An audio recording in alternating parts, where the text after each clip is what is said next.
नमस्कार दोस्तों, स्वागत है आप सभी का एक बार फिर से हमारे इस चैनल द अंशु वॉइस पर। दोस्तों, अगर आप जीवन में कुछ नया सीखना चाहते हैं तो इस चैनल को सब्सक्राइब अवश्य करें। दोस्तों, भगवान सूर्य देव को जल चढ़ाते समय भूल से भी ना करें ये गलतियां। पुराणों के अनुसार कहा जाता है कि संसार के समस्त मानव को स्नान करने के पश्चात सूर्य देव को अवश्य जल चढ़ाना चाहिए। तांबे के लोटे से जल चढ़ाना बहुत ही अच्छा माना जाता है। जल के साथ अक्षत एवं फूल मिश्रित कर सूर्यदेव को जल चढ़ाने से सूर्यदेव बहुत ही जल्दी सन्न होते हैं। जल को चढ़ाते समय सूर्य देव के मंत्र का जाप भी करना चाहिए। इससे मन में सकारात्मक ऊर्जा प्रवेश करती है। जिन लोगों का स्वास्थ्य अक्सर खराब होता है, अगर वे लोग हर सुबह स्नान करने के उपरांत सूर्यदेव को जल चढ़ाते हैं तो उनको स्वास्थ्य से संबंधित जितनी भी परेशानी होती है उन सभी का निवारण हासिल हो सकता है। बहुत लोगों की कुंडली में सूर्य की दशा ठीक नहीं होती। इन लोगों को अवश्य ही रोजाना स्नान करने के पश्चात सूर्यदेव को जल चढ़ाना चाहिए। इससे उन जो भी खराबी है उसमें सुधार आ सकता है। सवाल यह है कि सूर्य भगवान को कैसे जल चढ़ाएं एवं कब जल चढ़ाएं। चलिए अब हम बात करते हैं कि सूर्य देव को जल चढ़ाते समय हमें किन बातों का ध्यान रखना चाहिए। अगर आप भगवान सूर्य देव को जल चढ़ाते समय ये गलतियां कर रहे हैं तो सूर्य देव को जल चढ़ाना और ना चढ़ाना एक समान है। आइए जानते हैं सूर्य देव को जल चढ़ाते समय होने वाली गलतियों के बारे में। हो सकता है कि इन्हीं गलतियों के कारण आपके रोजाना सूर्य देव को जल देने से भी आपको किसी भी तरह का कोई लाभ हासिल नहीं हो पा रहा है। परंतु दोस्तों, उससे पहले आपसे रिक्वेस्ट करते हैं कि वीडियो को लाइक जरूर करिएगा, दोस्तों को शेयर कर दीजिएगा। और अगर आपने अभी तक चैनल को सब्सक्राइब नहीं किया है, चैनल को सब्सक्राइब करके बेल आइकन दबाइएगा। सबसे पहली बात, पूर्व की ओर मुख्य रखें। सूर्य देव को हमेशा पूर्व की ओर मुख रख के जल चढ़ाना चाहिए। जल चढ़ाते उस जल की छींटे आपके पैरों के ऊपर नहीं पड़नी चाहिए। हमेशा इस बात का ध्यान रखिए कि जहां से भी आप जल चढ़ा रहे हैं उस स्थान से सूर्य देव को देने वाले अर्घ्य का जल आपके पैर में किसी भी हाल में नहीं गिरना चाहिए। अगर जल चढ़ाते वक्त आपके पैर में वो जल गिरता है तो अच्छी बात नहीं है, क्योंकि इससे सूर्य देव क्रोधित हो जाते हैं। आपके ऊपर किसी की अशुभ दृष्टि भी पड़ सकती है। सूर्य देव को जल को चढ़ाते समय सूर्य देव के इस मंत्र का जाप करें, ओम सूर्याय नमः। दूसरी बात, बिना स्नान किए जल न चढ़ाएं। भूल से भी ये गलती ना करें, बिना स्नान किए सूर्य देव को जल न चढ़ाएं। सूर्य देव को स्वच्छता बेहद ही पसंद है। ऐसे में अगर आप बिना स्नान किए उन्हें जल चढ़ाएंगे तो वो आपसे रुष्ट हो जाए और आप जिस कारण से उन्हें जल चढ़ा रहे थे उस कार्य में भी आप असफल हो जाएंगे। तीसरी बात, ताम्रपात्र का उपयोग। आजकल प्लास्टिक का बड़ा फैशन चल रहा है। प्लास्टिक की किसी भी तरह की चीजों से सूर्य देव को जल बिल्कुल भी अर्पित ना करें। इसके अलावा पीतल, कांच इत्यादि पत्रों का भी प्रयोग ना करें। सूर्य देव को जल चढ़ाने के लिए हमेशा ताम्रपात्र का प्रयोग करना चाहिए। इसके पीछे वैज्ञानिक कारण ये भी है कि सूर्य देव की उष्णता से प्लास्टिक से कुछ जहरीली गैसें निकलती हैं जो हमारी सेहत के लिए भी अच्छी नहीं होती। चौथी, ब्रह्मा मुहूर्त में ही अर्पित करें जल। कोशिश करें कि ब्रह्मा मुहूर्त में ही आप सूर्य देव को जल अर्पित करें। ब्रह्मा मुहूर्त का समय अर्थात सुबह के 3 से 5 बजे का समय सूर्य देव को जल अर्पण करने का सबसे अच्छा समय माना जाता है। जल चढ़ाने से पूर्व आपके नियमित क्रियाकलाप भी पूर्ण होनी चाहिए। आप स्वच्छ वस्त्र पहनकर ही सूर्य ऐसा करने से नौ ग्रह की कृपा जल चढ़ाने वाले मानव के ऊपर सदैव बनी रहती है। पांचवी, अक्षत एवं फूल अवश्य हो। सूर्य देव को जल चढ़ाते समय जल में अक्षत, रोली, फूल अवश्य होनी चाहिए। अगर आपके पास कुछ भी नहीं है तो अक्षत से काम चला सकते है, बस खाली सिर्फ जल न चढ़ाएं। छठी बात, हाथ सिर के ऊपर रखें। हमेशा अपने हाथ को सिर के ऊपर रखकर ही सूर्यदेव को जल अर्पित करना चाहिए। जब जल की धारा देव को अर्पित करते वक्त गिरती है तो उसी धारा से सूर्य देव को देखना चाहिए। कहा है कि ऐसा करने से मानव के ऊपर सूर्य देव की कृपा बनी रहती है एवं मानव के मन में सकारात्मक ऊर्जा भी प्रवेश करती है। सातवीं बात, चप्पल ना पहने। भूल से भी आपके पैर में चप्पल नहीं होनी चाहिए। अगर आप सूर्य देव को चप्पल पहनकर जल अर्पण करेंगे तो वो आपसे रुष्ट हो जाएंगे और आपके जितने भी काम रुके हुए हैं वो सभी काम भी आगे नहीं पाएंगे। इसलिए हमेशा सूर्य देव को नंगे पैरों में रहकर ही जल अर्पित करें। आठवीं बार, गुरुवार के दिन अवश्य जल चढ़ाएं। आप हर दिन सूर्य देव को जल चढ़ाएं या ना चढ़ाएं, परंतु गुरुवार के दिन सूर्य को जल अवश्य चढ़ाना चाहिए, क्योंकि गुरुवार का दिन सूर्य भगवान का दिन होता है। इस दिन को अवश्य ही हर मानव को सूर्य देव को जल अर्पित करना चाहिए। इससे अगर आपकी कुंडली में किसी तरह का कोई सूर्य से संबंधित दोष है तो वो दोष परिवर्तित हो जाएगा। 9वीं बात, भोजन ले। अगर आप सूर्य देव को हर दिन जल चढ़ाते हैं तो इस बात का अवश्य ध्यान रखिए कि आप गुरुवार के दिन मांस आहार का सेवन ना करें। लाल रंग की सब्जी, मसूर की दाल ना खाएं। अगर आप गुरुवार के दिन मिष्ठान ग्रहण करते हैं तो ये बहुत ही अच्छी बात है। गुरुवार के दिन लाल कपड़े भूल से भी ना पहनें। अब बात करें उपायों के बारे में, तो गुरुवार का दिन भगवान सूर्यदेव को ही समर्पित होता है। भगवान सूर्यदेव की पूजा करना बहुत अधिक लाभदायी होता है। वैसे तो हमें प्रतिदिन ही सूर्यदेव की पूजा करनी है, परंतु गुरुवार के दिन विशेष रूप से भगवान सूर्यदेव की पूजा कर लेनी चाहिए। तो आपको एक तांबे का पात्र लेना है। उस तांबे के पात्र में आपको जल रखकर भगवान सूर्यदेव को हर गुरुवार को अर्पित करना है। अगर आप प्रतिदिन नहीं कर पाते हैं तो गुरुवार को जरूर करें। वैसे आपको प्रतिदिन सूर्यदेव को जल जरूर होना चाहिए। चाहे आप कोई पूजा नहीं कर पाते हैं, समय नहीं है आपके पास, तो सिर्फ स्नान करने के बाद सूर्यदेव को जल भी अर्पित कर देते हैं, तब भी आपके जन्म कुंडली के ग्रह दोष समाप्त हो जाते हैं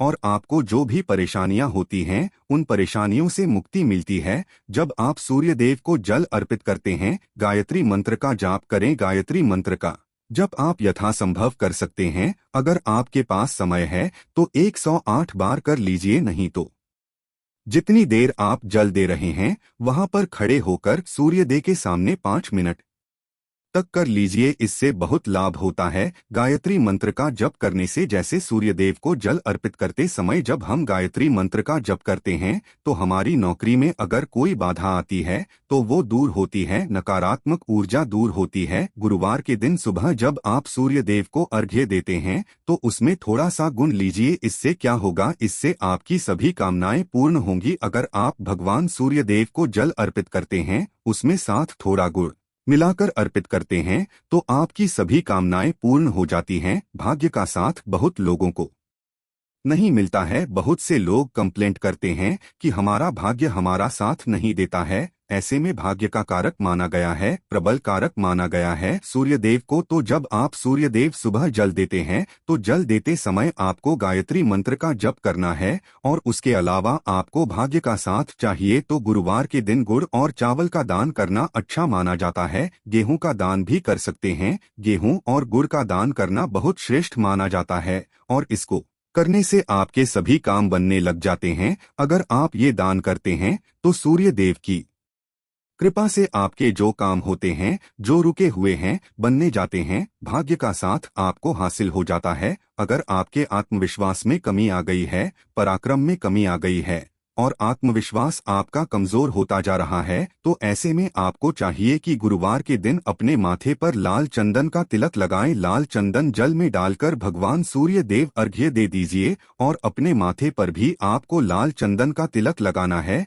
जब आप जल देते हैं भगवान सूर्य देव को, तब आप उसमें लाल चंदन डालेंगे। जब सूर्य देव को जल अर्पित करते हैं तो उसके बाद उस तांबे के पात्र में थोड़ा सा जो लाल चंदन है वो किनारे पर लगा होता है। जब हम कोई भी वस्तु डालकर अर्पित करते हैं तो किनारे पर थोड़ा सा लग ही जाता है। उस पात्र से ही अनामिका उंगली में आपको लाल चंदन लेना है और इसे अपने मस्तक पर है। अगर आप ये प्रतिदिन करते हैं तो निश्चित बहुत जल्दी आपके आकर्षण में वृद्धि होती है, आपके सभी काम लग जाते हैं। आप अगर व्यापार करते हैं तो आप जिनसे भी डीलिंग करते हैं, जिनसे भी आपका व्यापार है, जिनसे भी आपका व्यापारिक रिश्ता है, बहुत मजबूत स्थिति में होता है। आपके मान सम्मान के साथ आपके आत्मविश्वास में भी वृद्धि होती है। सूर्यदेव की कृपा पाना चाहते हैं तो लाल मसूर की दाल किसी ब्राह्मण को गुरुवार के दिन दान कीजिए। अगर आप ब्राह्मण को लाल मसूर की दाल दान करते हैं तो इससे आपके जन्म कुंडली ग्रह दोष दूर होते हैं। ये आप 7 गुरुवार कर लीजिए जैसे कि आप दान करते हैं। अब जैसे इस गुरुवार से आपने शुरू किया तो 7 गुरुवार लगातार कर देंगे तो आपको बहुत जल्दी लाभ हो जाता है, ग्रह दोषों से मुक्ति मिल जाती है। गुरुवार के दिन गुड़ खाकर किसी काम पर निकलना चाहिए। जैसे प्रातःकाल आप थोड़ा सा गुड़ खा लेते हैं तो इससे सूर्यदेव जाते हैं। और गुड़ और चावल से बनी हुई खीर अगर आप सूर्यदेव को चढ़ा तो इससे दिन भी बहुत अच्छा हो जाता है। भगवान सूर्यदेव को अर्पित करने के बाद आप ये खीर प्रसाद स्वरूप स्वयं ही खा सकते हैं और परिवार के सभी लोग खा सकते हैं। इससे आपकी तरक्की होती है, जीवन में आपको सफलता की प्राप्ति होती है, व्यापार हो नौकरी हो हर जगह आपको तरक्की मिलती है।